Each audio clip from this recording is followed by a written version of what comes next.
You know what? I have a huge problem with a development that is happening right now, and nobody's talking about it, so I'm just going to do that right here.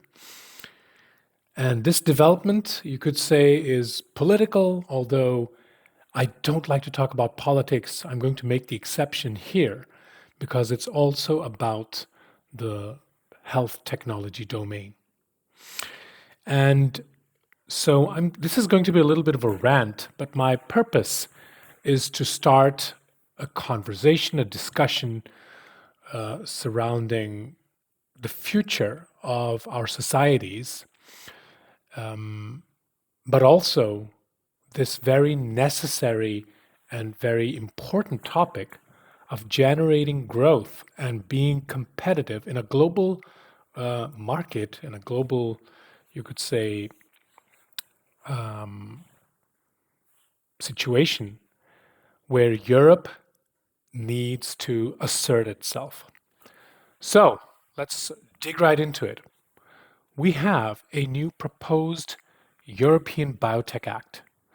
If you don't know anything about it, well, this is a piece of legislation that is being proposed, and it is going to be addressing what's called biotechnology. So this deals with living organisms or living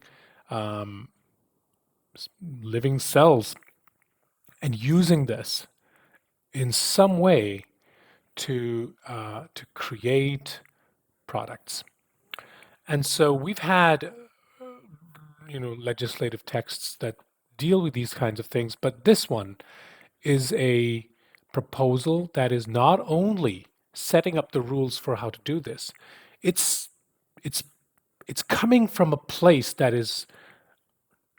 may be very politicized, and it is setting up a world that maybe we need to think about, while at the same time we need to take this seriously and we need to understand that there is a possibility here to grow and to create wealth. There will be people who, if this goes as planned, who are going to become very, very rich on the European market.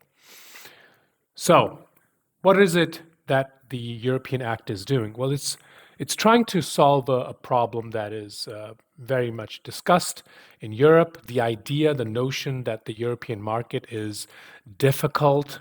It doesn't allow for companies to grow. It's regulatorily heavy.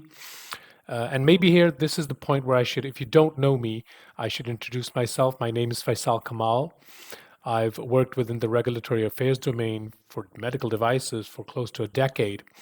But I've been following the technology world also. From an early stage, I became an entrepreneur when I was in my early 20s. I worked with digital products, and so I transitioned into the device field after completing my master's in pharmaceutical science. But nevertheless, I've been looking at the technology domain for a long time, and I've been studying it ever since I was a child. I wrote in my school projects. I would write about computer games. I wrote my high school, you could say, gymnasia. We call it here in Denmark, where I'm from. A project on war and technology. I wrote although my bachelor thesis was on T cell mediated receptors or T cells in general. My master's was on mobile medical applications and the regulatory status of these types of technologies. So I've been working with this for decades and tracking technology as it relates to, you could say, defense and health. What is new today is that we are seeing that technology and technological developments on a global scale are not just giving us products that we like, the iPhone, etc., but it's actually having an impact on the way that we live our lives, on democracy. In the U.S., we've seen this story play out where we have these so-called tech bros, or you could say technology companies that are very, very wealthy and that have been utilizing the infrastructure in a very, very one-sided way, you could say. And we've allowed this to happen, you could say. But they've done so and have amassed so much wealth that they are even trying to dominate the political scene, not just in the States, but also in Europe. And in Europe, of course, we have uh, the issues surrounding. Yeah, dare we talk about it? We have Russia and Ukraine issue. It's very close to Europe, and it's not that far away again from Scandinavia. And we have this Hungarian president that is opposing many of the decisions from the European administration, if we could say, with regards to safeguarding Europe from external threats. Now, this backdrop is important. These things used to not be important for the kind of work that we want to do, and they shouldn't be, because we should be just focusing on, people's health and the technological aspects, and how do we actually make sure that, that these things are safe and efficacious. But nevertheless, this new European Biotechnology Act is has come to us. It's a proposal at the moment, but under the tutelage, or under the, you could say, supervision of Oliver Verhelyi, who is the EU commissioner responsible for health at the moment.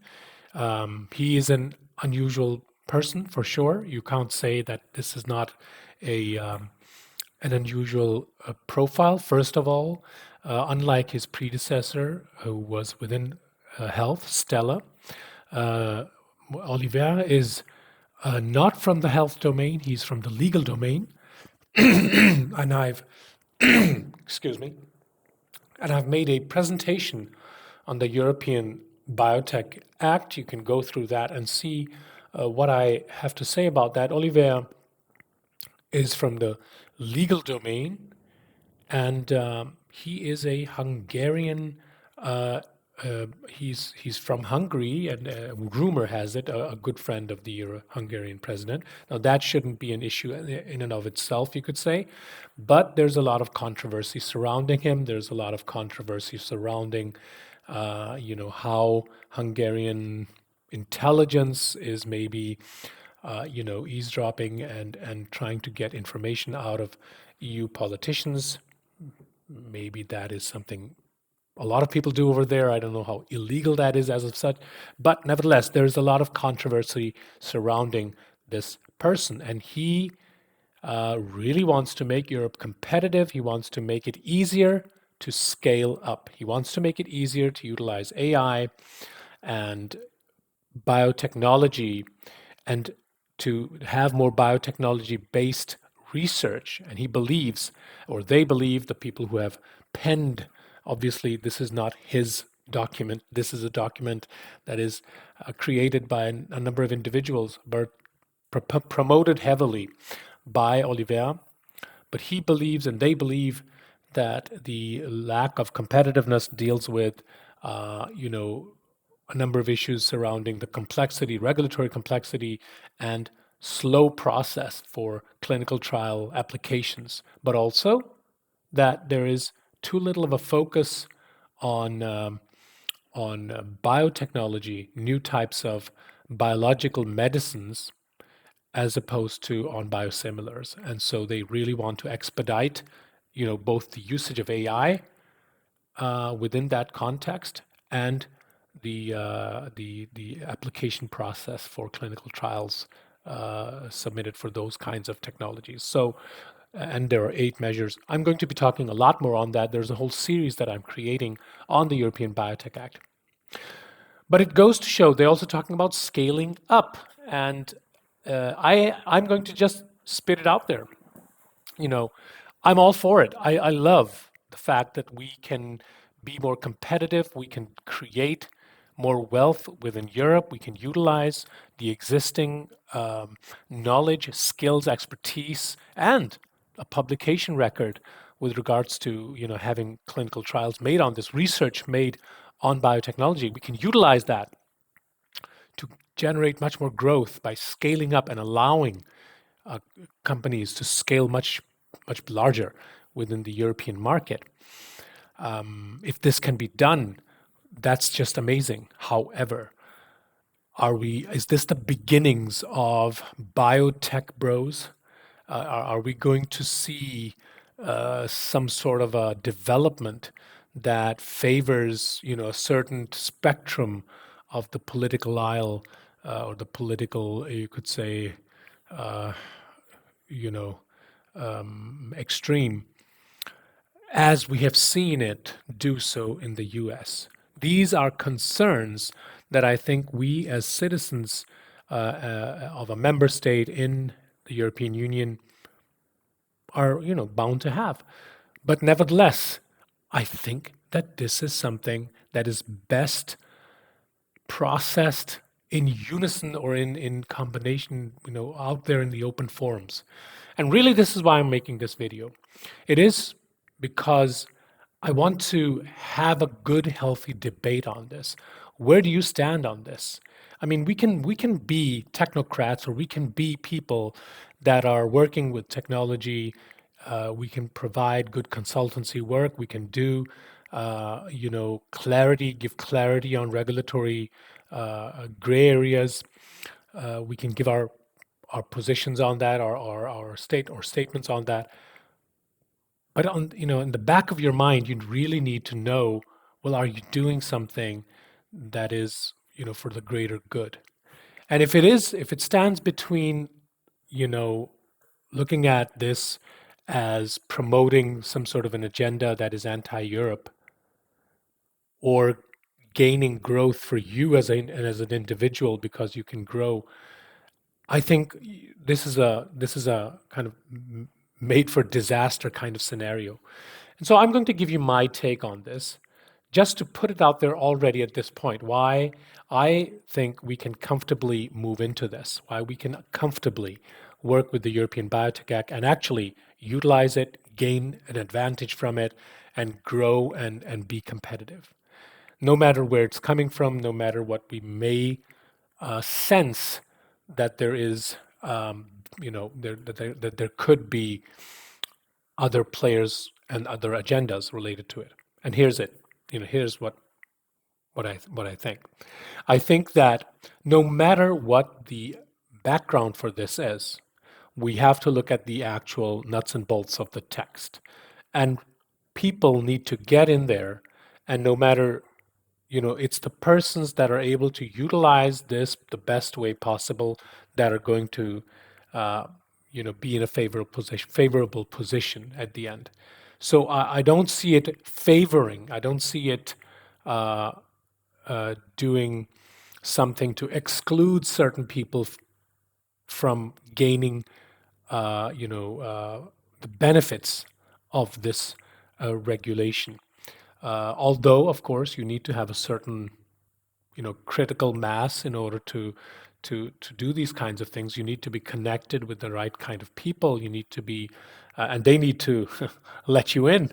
They may not necessarily want you to be a part of their, exclusive club. But so you have that angle, of course. That can be a soft way of controlling who gets to benefit from this regulation. But the regulatory text itself is not exclusionary. And so I am not worried as of such. Nevertheless, I am curious. I'm very curious about what people think about it. Do you have a position? You should have a position on this, right? If you're living in the member states, or even if you're from the US and you've had experiences with tech broism, if we can call it that, well, what do you think about this development? Could it be that by allowing these, by having these 8 measures basically that are aiming at allowing a particular kind of technology grow and have access to funding and scale up, that we can see something similar in Europe, and would that be what is your take on it? I would love to have a discussion on it. I don't know how YouTube and social media does this. I tend to not get many views on the videos. I've heard of the terms shadow banning. I think these are controversial topics. I'm not trying to be a controversial person by making this video, but it is a controversial topic for some people. If if you think that the political element of this is not in favor of your technological domain. So I don't know where YouTube stands on this. I guess I'll find out. And the same goes for LinkedIn. If I'm getting less views on LinkedIn, well, I'll know what's happening there. But I am so curious, and I want to hear from you. And I think it's this kind of open discussion and dialogue, excuse me, that is really important in this field. We can't let this be dictated by, silent networks and politically motivated individuals. Technical people, uh, you know, technically minded consultants like myself. I've witnessed some amazing talent in this field, in the medical device field, and even the pharmaceutical field. I've witnessed very, very amazing, talented people during my path so far.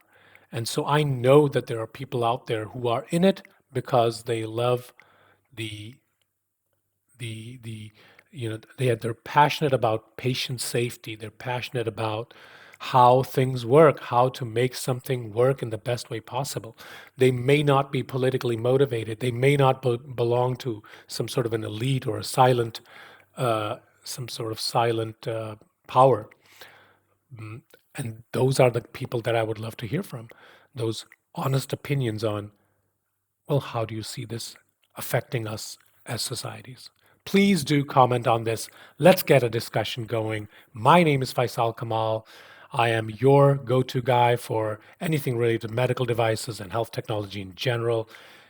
And I'm also the host of the Circle podcast. So anything related to science fiction, how these technologies are affecting our societies, and what are our fears and concerns as they are depicted by artists and creative people. You'll get everything from me. Let's get a conversation started. That's all for this video. See you in the next one.